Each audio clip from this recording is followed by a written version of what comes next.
नमस्कार, मेरा नाम आलोक है। आप लाइव स्ट्रीज देख रहे हैं। इस साल लोकसभा के चुनाव है, आगाज होते जा रहा है धीरे धीरे। चाहे प्रधानमंत्री नरेंद्र मोदी हो, लालू प्रसाद हो, नीतीश कुमार हो, सभी ने ही इसका आगाज तो कर दिया है। बिहार में गठबंधन का स्वरूप भी बदल चुका है और अब खूब भाषणबाजी हो रही है, खूब नेताओं के संबोधन आपको सुनने को मिल रहे होंगे। प्रधानमंत्री नरेंद्र मोदी ने भी आज लालू परिवार पर जमकर हमला बोला है जब वे बेतिया पहुंचे थे। वो वीडियो आप लाइव स्ट्रीज पर जाकर देख सकते हैं। बड़ी खबर है, मोहम्मद शहाबुद्दीन, दिवंगत नेता मोहम्मद शहाबुद्दीन जो कि पूर्व सांसद थे सिवान से, आरजेडी ही उनकी पार्टी थी, आरजेडी के लिए ही उन्होंने अपना सब कुछ न्यौछावर कर दिया था। अब उनकी धर्मपत्नी हिना साहब जो कि 3 बार पहले भी आरजेडी से चुनाव लड़ चुकी हैं, तीनों बार उन्हें हार का सामना करना पड़ा है, उन्हें लेकर बड़ी खबर निकल कर आई। देखिए, हिना साहब इन दिनों काफ़ी सक्रिय हैं, खूब सभाएँ कर रही हैं अपने कार्यकर्ताओं के साथ, जो वहाँ के लोग हैं सिवान के, उनके साथ धुआंधार बैठकें चल रही हैं। हमारे साथ बिहार के वरिष्ठ पत्रकार रवि उपाध्याय जी हैं। सर, जिस तरह से हिना साहब खूब धुआंधार बैटिंग कर रही हैं, एक तरह से धुआंधार मीटिंग पे मीटिंग की जा रही हैं, खूब बैठकें हो रही हैं, आपको लगता है कि हिना साहब चुनाव लड़ेंगी?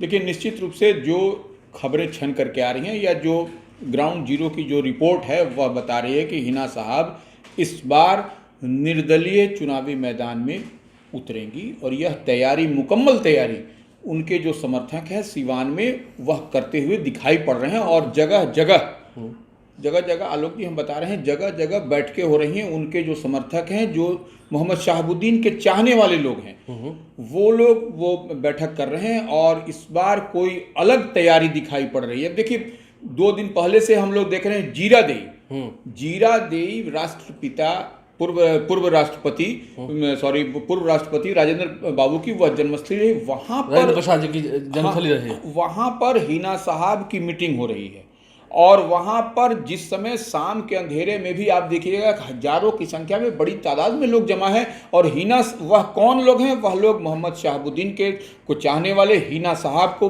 चाहने वाले, वो लोग चाह रहे हैं कि इस बार हिना साहब सिवान लोकसभा क्षेत्र से सांसद बने और उसके लिए वह तमाम तरह के दाव पेच हथकंडा जो भी अपनाए वो करना। और वो लोगों की मांग है कि इस बार हिना साहब किसी दल से नहीं बल्कि निर्दलीय चुनाव लड़ेंगे। हिना साहब निर्दलीय चुनाव लड़ेंगे, एकदम तय दिख रहा है, दिखाई पड़ रहा है। वो उनके समर्थक बोल रहे हैं। उनके समर्थक तो मैं सुन रहा था, एक वीडियो में मैं सुन रहा था, उनके समर्थक तो कह रहे थे कि हारते वो नहीं जो हार मान लेते हैं। बिल्कुल, जो हार मान लेते हैं वही हार जाते हैं। देख, कहने का मतलब उसका अलग ही सिंपल थ्योरी है जी। अगर आप परीक्षा में बैठिएगा नहीं तो फेल पास कैसे हो? तो वही, अगर यदि आप परीक्षा में नहीं बैठे तो पहले आप हार मान लिए। वही तो, जो लड़ते हैं वो हारते नहीं है। बिल्कुल, हम लड़ना जानते हैं, वो कह रहे हैं कि हम लड़ना जानते हैं और ये दिख भी रहा है कि वो लड़ेंगे, चुनाव तो लड़ेंगे। 2024 में लोग सिवान से लड़ेंगे, एकदम तय दिख रहा है। नहीं, देखिए, निश्चित रूप से जब हिना साहब लड़ेंगी तो वहां का फिजा कुछ बदला हुआ नजर आएगा। इस बात से आप इनकार नहीं कर सकते, या हमारी बात से लोग इत्तेफाक रखें न रखें, लेकिन जब हिना साहब लड़ेंगी तो निश्चित रूप से आप सिवान का देखिएगा। और एक चीज और आपको बता दें, कल जो भारतीय जनता पार्टी की जो यहाँ पर बैठक हुई टिकट को लेकर के, माने जो कोर कमेटी की बैठक हुई, विनोद तावड़े थे प्रभारी जो भाजपा के हैं, वो वहां से जो बात छन के आई वो सिवान जेडीयू का सीटिंग सीट है, एनडीए का। अजय सिंह की पत्नी है कविता सिंह। बिल्कुल। तो इस बार भारतीय जनता पार्टी चाह रही है कि हम जो है सो सिवान की सीट अपने पाले में, बीजेपी के पास जी कुछ उम्मीदवार तैयार हैं। बता रहे हैं कि वो चाह रहे हैं कि जो सिवान की सीट है भारतीय जनता पार्टी ले और उसके बदले में महाराजगंज की जो सीट है, वह जो है सो हम दे दें, जो कि महाराजगंज सीटिंग सीट है भारतीय जनता पार्टी, लेकिन वो जेडीयू को देने को तैयार है। जेडी को देने को तैयार है। यह बात छन करके आई है और एकदम यह क्लियरिटी के साथ हम बता रहे हैं। तो ऐसे में ये देखिए, इस बार का जो चुनाव होगा बहुत रोचक होगा। और वहां से एक चीज समझ लीजिए, वहां से ओम प्रकाश यादव पहले निर्दलीय चुनाव लड़े हैं, फिर बीजेपी से जीते हैं। हाँ, तो ऐसे में उनको भी टिकट मिलने की कम संभावना है, तो वह भी उम्मीदवारी ताल ठोकते हुए नजर आएंगे। अब समझिए कि वहां का समा क्या होने जा रहा है। गणित कुछ अलग हो जाएगा, एकदम गणित अलग होगा और सिवान इस बार हॉट सीट बना हुआ रहेगा, इसमें कतई कोई मने। तो बड़ी खबर दे रहे हैं, ओम प्रकाश यादव भी निर्दलीय है, महाराजगंज से टिकट कर देगा, तो क्या सिग्रीवाल जी शांति से बैठ जाएंगे, ये भी देखना होगा। बिल्कुल, अब देखिए यह सब कुछ कवायद दिखाई पड़ रही है वहां पर, क्योंकि नहीं, जनार्दन सिंह सिग्रीवाल भी कोई कम नेता नहीं है।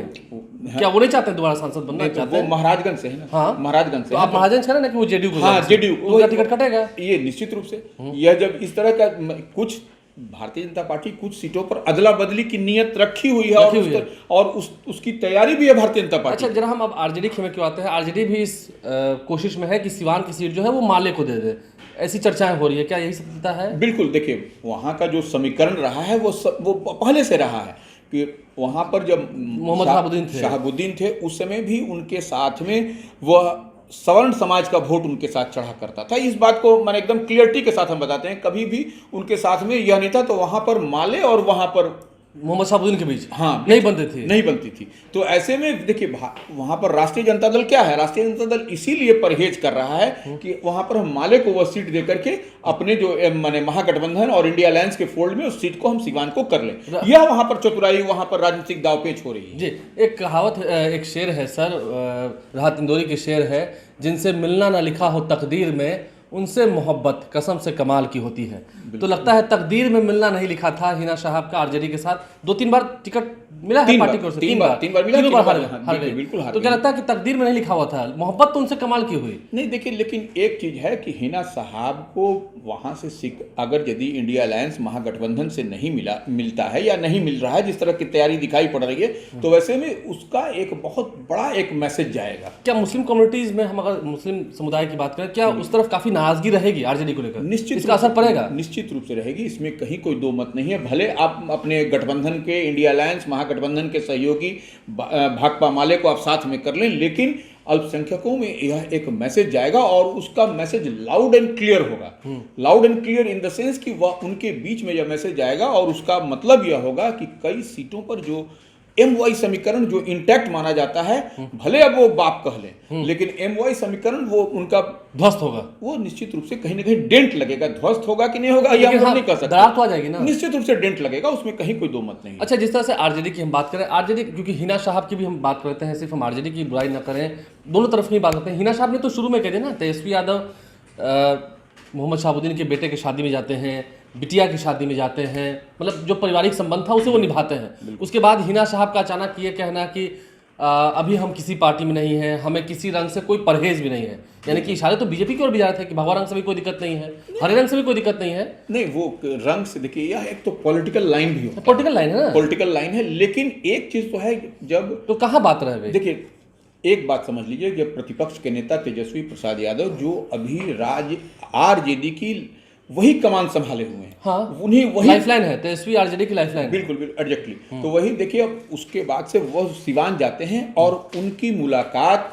जो है सो हिना साहब से नहीं होती है, वह प्रतापपुर नहीं जाते हैं, उनके पैतृक आवास में। तो कम से कम ये एक सामान्य आम जो है सो वह कटसी के तौर पर भी देखा जाता है कि उनसे बड़ी हैं, उनके पिताजी के मोहम्मद शहाबुद्दीन ने क्या राजद के लिए किया है, यह किसी से छिपा हुआ नहीं है। कठिन से कठिन परिस्थितियों में भी वह मजबूती के साथ खुद को कुर्बान कर दिया। वही कह रहे हैं, नीतीश कुमार से लड़ गया, परिस्थितियों का मुख्यमंत्री कहा और जेल जाना मंजूर किया। उस वही परिस्थितियों का मुख्यमंत्री कहना ही तो शहाबुद्दीन को भारी पड़ा। और फिर उसके बाद देखिए वो कहाँ चले गए शहाबुद्दीन, आज के डेट में कहीं नहीं दिखाई पड़ा, काल में ले गए निश्चित रूप से। तो वह उसके बाद से ही देखिए वह दूरियां बढ़ती चली गई।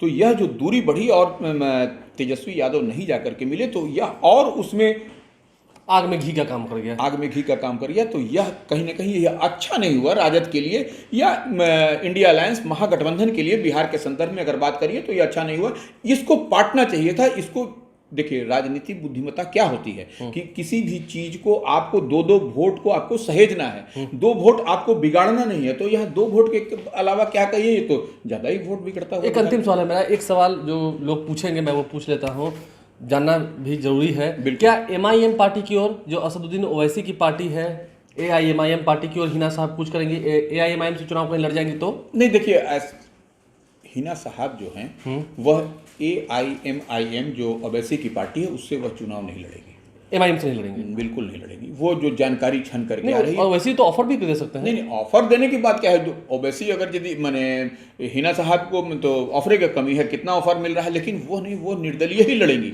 वो देखिए, वो कमिटेड लोग हैं, वह लोग, उनके मरहूम जो मोहम्मद शहाबुद्दीन थे वह आरजेडी के लिए उन्होंने कुर्बानी दी, इस बात को कोई छिपा नहीं है, ये तो माने पब्लिक डोमेन में है, सब लोग जानते हैं। तो ऐसी परिस्थिति में जब हिना साहब जब जान रहे हैं कि शहाबुद्दीन ने आरजेडी के लिए इतनी कुर्बानी, बड़ी कुर्बानी तक दी है, तो ऐसी परिस्थिति में वो दूसरे दल में नहीं जाएंगे, वो निर्दलीय ही लड़ेंगे और एकदम ठोक कर चुनाव लड़ेंगे, एकदम निर्दलीय। जो तैयारी सब लोग पब्लिक डोमेन में है, ये हम और आप नहीं कह रहे हैं, तमाम उनके कार्यकर्ता कह रहे हैं कि इस बार निर्दलीय हम लोग लड़ेंगे। निर्दलीय चुनाव लड़ेंगे। देखिए पक्की खबर थी, रवि उपाध्याय जी हमारे साथ थे, बहुत कुछ उन्होंने बताया है, प्रतापपुर में क्या हो रहा है, कैसे रिश्ता बिगड़ा, जीरादेई में कैसे हिना साहब की खूब धुआंधार सभाएं हो रही हैं, काफ़ी सक्रिय दिख रही हैं और हिना साहब चुनाव लड़ेंगी। तो ऐसे में आरजेडी को बड़ा झटका भी लगेगा। आरजेडी की फिर इस बार खैर नहीं, क्योंकि वहाँ से माले को चुनाव लड़ाने की तैयारी है। क्या बीजेपी सच में वहाँ शिफ्ट करेगी, जेडीयू का टिकट वहाँ से कटेगा और फिर जेडीयू की ओर से महाराजगंज से कौन लड़ेंगे? बहुत सारी चर्चाएं शुरू हो गई हैं। ये अफवाहें नहीं हैं, ये चर्चाएं हैं। धुआं उठ रहा है, यानी कि आग तो लग चुकी है। समय का इंतजार कीजिए, जैसे जैसे समय बीतेगा वो प्रचंड अग्नि भी आपको दिखेगी और हम वीडियोस के माध्यम से आप तक पहुंचाएंगे। हमारे चैनल को सब्सक्राइब कर लें, साथ साथ फेसबुक पेज भी लाइक करें। धन्यवाद।